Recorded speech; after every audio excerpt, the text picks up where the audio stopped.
In the year 79 AD, southern Italy, the Bay of Naples, was the richest stretch of coast in the Roman Empire. The rich loved to build their summer villas here.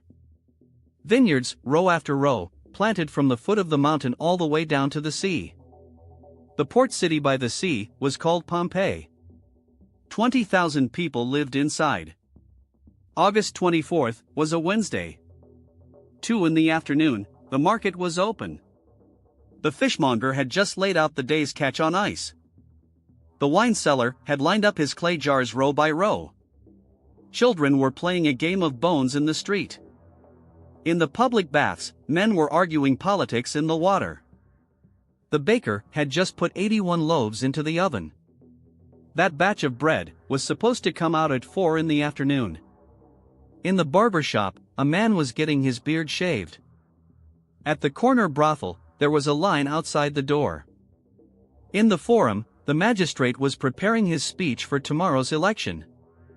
The campaign posters were still painted on the walls. Vote for Halconius, he will fix the aqueduct. Every single person was doing what they were supposed to do today. Not one of them knew this would be their last day. There was a mountain outside the city. That mountain was called Vesuvius. It had not moved in hundreds of years. Children grazed sheep at its foot. Vineyards grew on its slopes. Nobody knew it was a volcano. In those days, the word volcano did not even exist yet. 17 years earlier, there had been a great earthquake that ruined half of Pompeii. But they thought it was only an earthquake. They spent 17 years rebuilding the city, building it more beautiful than before. At noon on August 24th, the mountain top let out a low rumble. Like something huge was being pushed up from very deep. People in the street looked up. Someone said, "It looks like a tree made of cloud." It was a column of ash 30 kilometers high, shooting straight up into the sky, blocking out the sun. The sky went black. But nobody fled. They thought it would pass in a moment. They thought, "We lived through the great earthquake, this is nothing." They hid in their houses, closed the doors, waited. Over the next 18 hours, volcanic ash fell like rain. Not in bursts, just falling without stop. Falling on the rooftops, piling thicker and thicker. Falling on the balconies, crushing the stone. Falling in the streets, up to a grown man's knees. That baker sat in front of his oven, waiting for his bread. He did not know, he could not get out. That batch of bread was baked for 1,900 years. When archaeologists dug it out, the bread was carbonized, but the shape was still there. Even the marks scored on top of the loaves, you could still see them. Around midnight, the first wave of people started trying to flee. Holding their gold coins, holding their keys, holding their children. Running for the harbor. But the harbor was already buried in ash, no ship could leave. They huddled together under the harbor arches. Archaeologists found over 300 skeletons under those arches, pressed together, holding each other. Adults, children, mothers cradling babies. Just before dawn, the second wave came.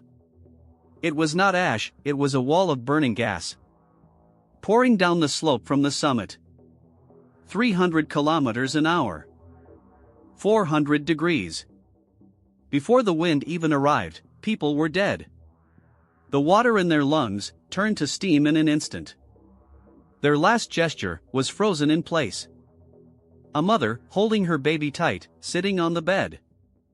Her fingers still hooked into the baby's clothes. A man reaching for the door never made it through. His foot on the threshold. Another man fell on the steps of his own front door, still clutching a bag of gold. A young woman lay face down on the ground. In her hand, a bronze mirror. A dog still chained to a pillar, its neck thrown back. The last gesture as the wind blew it away. A couple leaning into a corner, the man holding the woman. By the time dawn came, the entire city made no sound. ships passing at sea could no longer see the harbor.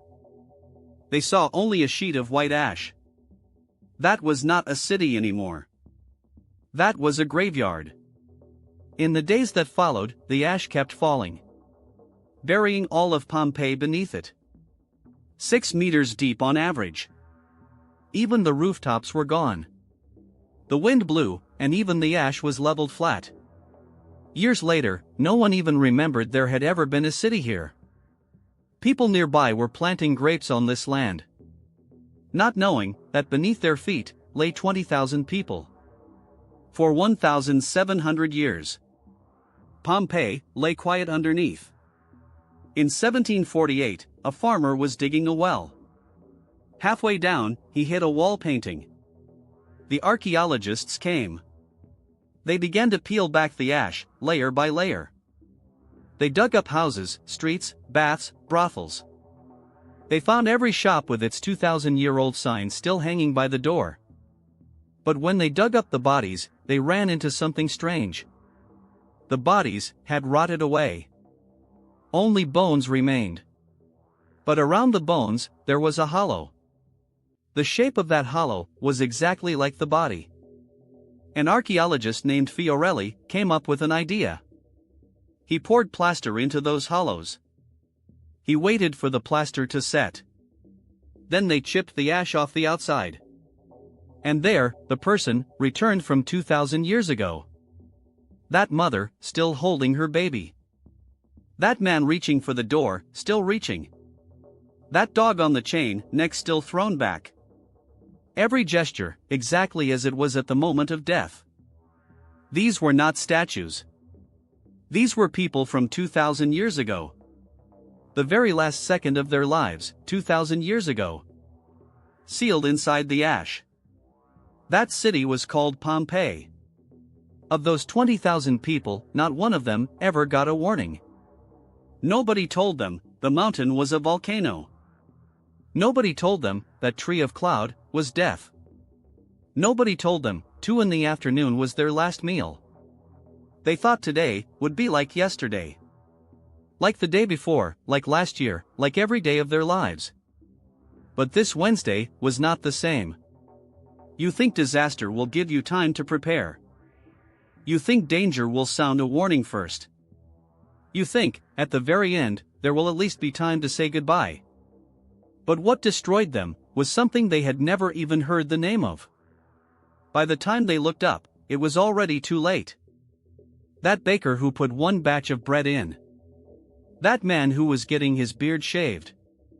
That magistrate preparing tomorrow's speech. That man arguing politics in the public bath. And those 20,000 others who, just like you, thought tomorrow would be the same as today. What they left behind in the end was not a word. It was a gesture. Frozen by the ash. For 2,000 years.